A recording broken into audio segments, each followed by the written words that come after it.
24 घंटों में कोरोना से 1823 मरीज हुए ठीक।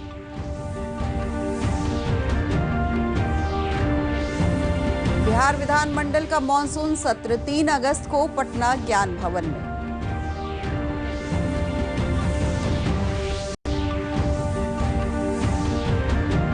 और सोशल डिस्टेंसिंग के साथ लोग मना रहे हैं बकरीद का त्योहार।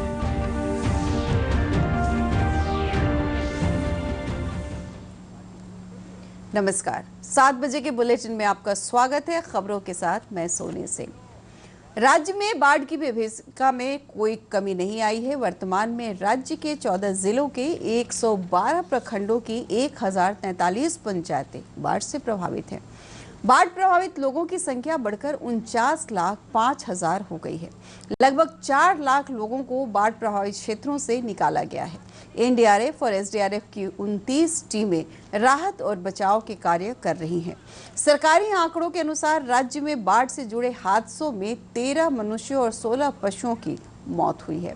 आपदा प्रबंधन विभाग के अपर सचिव रामचंद्र टुडू ने बताया कि राहत केंद्रों में 27,000 लोग रह रहे हैं, जबकि 8 लाख से अधिक की आबादी को सामुदायिक किचन से पका हुआ भोजन उपलब्ध कराया जा रहा है। इस जगह चल रहा है गोपालगंज में 11, पूर्वी चंपारण 2, खगड़िया 1 और समस्तीपुर 5। राहत शिविरों में रहने वालों की संख्या आज के दिन में भी 27,000 है। पूरा राज्य में 1340 सामुदायिक रसोई चल रहा है। उसमें भोजन करने वालों की संख्या 8,82,000 है। विभिन्न जिलों में बाढ़ की स्थिति पर पेश है हमारे विशेष संवाददाता सलमान हैदर की रिपोर्ट। गंभीर बनी हुई है। समस्तीपुर जिले के रोसड़ा में बूढ़ी गंडक का जलस्तर 1987 के उच्चतम बाढ़ स्तर को भी पार कर गया है। इस कारण तटबंधों पर पानी का दबाव बढ़ गया है। जिले में बागमती, कोसी, कमला और करेह नदियों के बढ़ने से कल्याणपुर, बिहान, हसनपुर और सिंधिया ब्लॉक की 33 पंचायतों के 94 से अधिक गांव बाढ़ से बुरी तरह प्रभावित हैं। इन गांवों की 1,20,000 से ज्यादा आबादी बाढ़ के प्रकोप का सामना कर रही है। जिला मजिस्ट्रेट शशांक शुभंकर ने कहा कि बूढ़ी गंडक नदी के तटबंधों के किनारे लगभग 100 संवेदनशील स्थानों पर प्रतिरोधात्मक कार्य कराए गए हैं। जल संसाधन विभाग के इंजीनियर और प्रशासनिक अधिकारी इन स्थानों पर कैंप कर रहे हैं। काफी ज्यादा प्रेशर है, कहीं कहीं रिसाव और पाइपिंग हो रहा है, क्योंकि 8 दिन से लगातार यही स्थिति बनी हुई है। तो हमारे chief engineer, assistant engineer, executive engineer सभी लोग बांध पर ही हैं। बीडीओ, सीओ, थाना प्रभारी भी लगातार निरीक्षण कर रहे हैं। जहाँ जरूरत पड़ती है तुरंत रश करके वहाँ पर उसको ठीक कराया जाता है। पिछले 2-3 दिनों में 100 से ज़्यादा जगहों पर कार्य हुआ है। अलर्ट है ताकि बांध हमारा बचाया जा सके। खगड़िया जिले के सभी 7 ब्लॉकों में 77,000 से अधिक की आबादी बाढ़ से प्रभावित है। कटिहार में मूसलाधार बारिश से बरंडी नदी का जलस्तर बढ़ गया है। नदी में अचानक आए उफान के कारण तटबंध का एक बड़ा हिस्सा टूट गया है। अधिकारी मरम्मत और संरक्षण का काम कर रहे हैं। सालेपुर बरिहार में हजारों एकड़ धान की फसल टॉमस डैम के पानी के बहाव के कारण डूब गई है। सालेपुर पंचायत के 1000 से अधिक परिवारों के घरों में बाढ़ का पानी घुस गया है। विस्थापितों ने तटबंध और ऊंचे स्थानों पर शरण ली है। ये थर्मस बांध बार ये 10 साल से ये खुला हुआ है। यहाँ इस पानी से करोड़ों सब पंचायत का धान खत्म हो चुका है। पूरा घर में पानी है, पूरे गांव पानी घुस चुका है। इस बीच मौसम कार्यालय ने आज नेपाल और बिहार के जलग्रहण क्षेत्रों में हल्की से मध्यम बारिश की भविष्यवाणी की है। जिला संवाददाताओं के इनपुट के साथ सलमान हैदर, दूरदर्शन समाचार, पटना। राज्य में पिछले 24 घंटों में कोरोना से 1823 मरीज ठीक हुए हैं। इसके साथ ही कोरोना से ठीक होने वालों की कुल संख्या बढ़कर 35,473 हो गई है। वर्तमान में कोरोना से ठीक होने वालों की दर 65.08% है। स्वास्थ्य विभाग के सचिव लोकेश कुमार ने वीडियो कॉन्फ्रेंसिंग के माध्यम से बताया कि कल कोरोना के 2,502 मरीज पाए गए हैं। उन्होंने बताया कि वर्तमान में कोरोना के सक्रिय मरीजों की संख्या 18,722 है।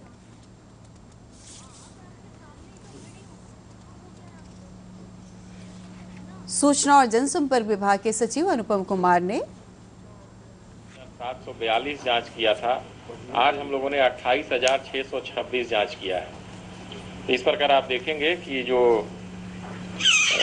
टेस्ट, ट्रैक और ट्रीट का जो हमारा जो इसका मंत्र है कोविड-19 का, उस पर हम लोग पूरी तरह से लगे हुए हैं और टेस्टिंग के आंकड़े में निरंतर बढ़ोतरी की जा रही है।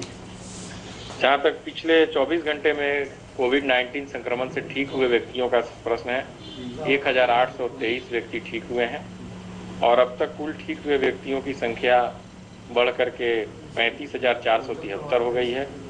बिहार राज्य में रिकवरी का रेट 65.08% है। सूचना और जनसंपर्क विभाग के सचिव अनुपम कुमार ने वीडियो कॉन्फ्रेंसिंग के माध्यम से बताया कि मुख्यमंत्री के दिशा निर्देश पर कोविड टेस्टिंग की सुविधा 2 गुना बढ़ा दी गई है। पिछले 24 घंटों के दौरान 28,000 से अधिक कोरोना जांच हुई है।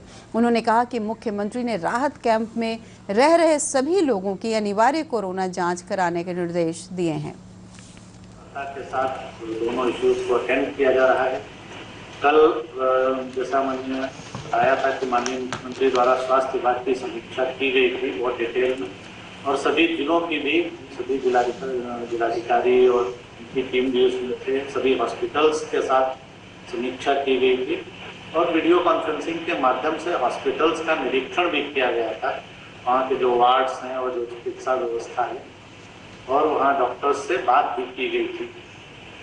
माननीय मुख्यमंत्री ने जो निर्देश दिए थे कुछ इम्पॉर्टेंट है, क्योंकि टेस्टिंग बढ़ाने का तो लगातार कहा जा रहा है और आप देख रहे हैं कि आज काफ़ी ज़्यादा टेस्टिंग अब बढ़ गई है। 28,626 टेस्ट हुए हैं कल। इसके अलावा एक चिकित्सकीय परामर्श के लिए माननीय मुख्यमंत्री जी ने निर्देश दिया है कि जो भी पेशेंट्स हैं उनको चिकित्सकीय परामर्श आसानी से सुलभ हो सके, तो इसके लिए उनको वीडियो कॉल के माध्यम से विभिन्न तरह के जो ऐप्स हैं, गूगल मीट या इस तरह का उपयोग करके उनको परामर्श दिया जाए, और जो हॉस्पिटल में लोग हैं उनका भी विजिट और डॉक्टर्स वगैरह का रेगुलर हो, ठीक से हो। राज्य में लॉकडाउन 16 अगस्त तक के लिए बढ़ा दिया गया है। सरकारी और निजी कार्यालयों को 50% कर्मचारियों की उपस्थिति के साथ कार्यालय खोलने की छूट दी गई है। दुकानों को भी कुछ शर्तों के साथ खोलने की अनुमति होगी। रात में 10 बजे से सुबह 5 बजे तक कर्फ्यू लागू रहेगा। मॉल, धार्मिक स्थलों और पार्कों को बंद रखा गया है। धार्मिक, सामाजिक, राजनीतिक, सांस्कृतिक, मनोरंजन और खेल कूद समेत भीड़ भाड़ वाले आयोजन नहीं होंगे।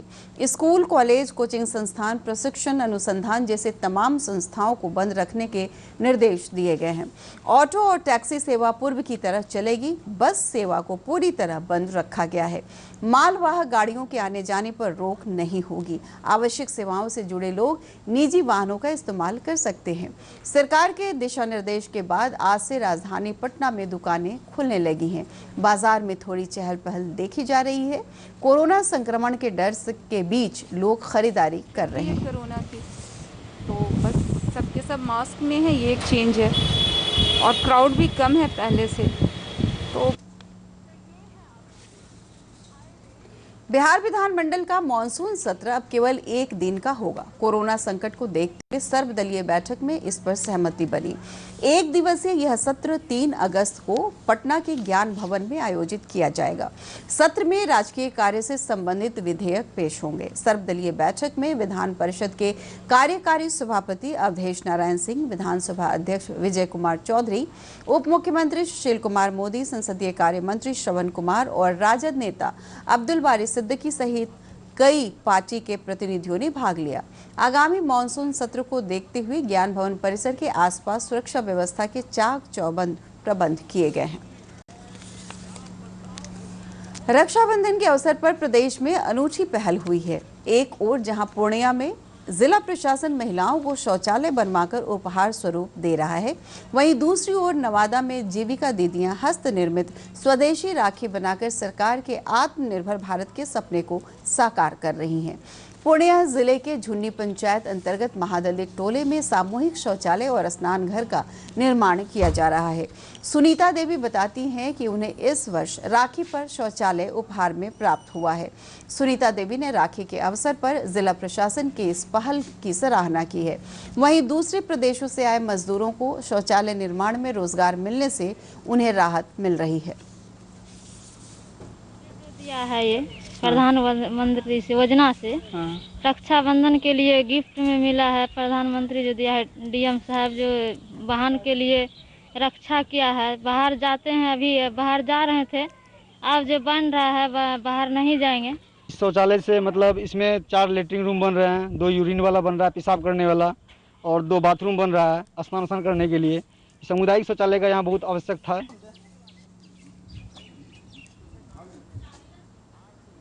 इधर नवादा जिले के सिरदला गांव में कच्चा चावल, मौली सूता, मोती का इस्तेमाल कर अंशु नारी शक्ति जीविका समूह की दीदियां स्वदेशी राखी तैयार कर रही हैं। राखी निर्माण से जुड़कर गांव की महिलाएं आत्मनिर्भर हो रही हैं। तीसी देवी और काजल कुमारी बताती हैं कि इससे जुड़कर रोजगार के अवसर उपलब्ध हुए हैं।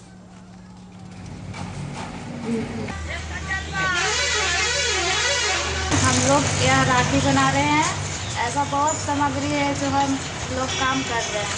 ऊनी बुनाई भी करते थे, उसी चीज़ से राखी बना रहे हैं। इसे हम लोग आत्मनिर्भर बनना चाहते हैं। और उप विकास आयुक्त वैभव चौधरी ने बताया कि स्वदेशी वस्तुओं से राखी बनाकर जीविका दीदियां लोकल से वोकल होने के सपने को साकार कर रही हैं। ये है कि समूह के द्वारा उन्हें लोन प्रोवाइड करवाया जाएगा ताकि इसको और अधिक से अधिक किया जा सके। और इस बार जल्दीबाजी में उसका ब्रांडिंग जीविका का नहीं करा पाए हैं, लेकिन अगले साल निश्चित है कि जीविका के नाम से राखी दीदी के लोगों के द्वारा बनवाया जाएगा। और अभी जो 10 दीदी बना रही है उनको प्रशिक्षित करते हुए अगले साल तक और अधिक दीदी को इसमें जोड़ा जाएगा। समर्पण और बलिदान का प्रतीक बकरीद का त्यौहार आज परंपरागत श्रद्धा और धार्मिक उल्लास के साथ मनाया जा रहा है। मुसलमान भाई आज के दिन सामूहिक रूप से ईदगाहों और मस्जिदों में विशेष नमाज अदा करते हैं, लेकिन कोरोना महामारी के चलते जारी लॉकडाउन के कारण ईदगाहों और मस्जिदों में नमाज के लिए बड़ी जमात का आयोजन नहीं किया गया। लोगों ने सोशल डिस्टेंसिंग का पालन करते हुए घरों में ही ईद उल अजहा की नमाज अदा की। धर्म गुरुओं ने भी लोगों से घरों में ही नमाज अदा करने की अपील की थी। बकरीद जो है, ईद उल अजहा, ये सैक्रिफाइस का त्यौहार है। तो सैक्रिफाइस तो हम लोग करते आ रहे हैं, कोविड से लड़ते आ रहे हैं। इसे भी हम लोगों ने जितनी मिनिमम तरीके से बचा करके सोशल डिस्टेंसिंग का ख्याल करते हुए घर पे नमाज़ें पढ़ी। नमाज घर में किसी के बाद मस्जिद में या खुले मैदान में पढ़ना मना था, इस वजह घर में नमाज पढ़ा लोगों ने। इस तरह से ईद की त्यौहार मन गई। राजधानी पटना के अलावा विभिन्न जिलों में भी लॉकडाउन के कारण लोगों ने घरों में ही नमाज अदा की। पश्चिम चंपारण जिले में सोशल डिस्टेंसिंग का पालन करते हुए बच्चे और बड़े घरों में नमाज अदा किया। कोरोना महामारी के समय केंद्र सरकार द्वारा चलाई जा रही प्रधानमंत्री गरीब कल्याण अन्न योजना से गरीबों को राहत मिल रही है। पश्चिम चंपारण जिले के लौरिया प्रखंड के लोगों ने इस योजना के लिए प्रधानमंत्री नरेंद्र मोदी की सराहना की है। आभार व्यक्त करता हूँ। वो जाने से पहले मुख्य समाचार।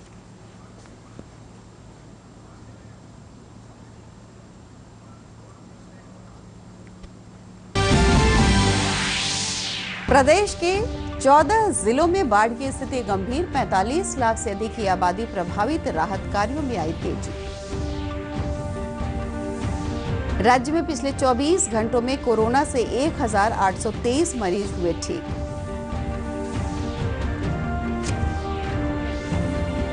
बिहार विधानमंडल का मानसून सत्र 3 अगस्त को पटना ज्ञान भवन में।